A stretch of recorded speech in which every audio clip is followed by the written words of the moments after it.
Harvest 2025. Christian, describe it in one word. I would say definitely interesting. Yeah. Okay. So. I would say concentrated. Elaborate on interesting, Christian. Well, we started off with quite a warm June.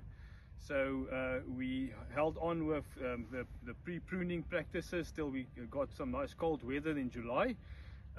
But what was interesting is we got a lot of rain.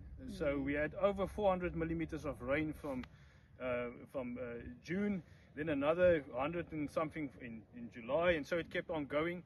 And when we went into October with the growing season, which usually is quite a dry, windy time by us, we kept on getting constant rain coming through. So almost 20 millimeters of rain for October, another 20 millimeters for November, another 20 millimeters for December, and so it kept on all the way to January. And it just gave us a lot of growth in the vineyard. It gave us nice thick shoots. From a quality perspective, it helped us a lot with ripening the skins.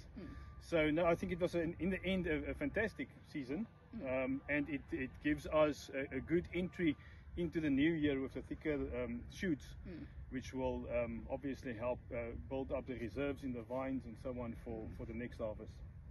I also thought it was an excellent vintage in the sense that we were able to start the vintage quite a bit later, so we were able to pick at optimal ripeness levels. We had lovely thick canopies, fantastic acid on the wines, and little to no rot in the vineyards at all, which helps us a lot in the winery to be able to make our wines without any stress. And we kept it natural, no additives, all spontaneous fermentation, to in the end get a wine with lovely complexity and that you can taste in your glass what we tasted in the vineyard.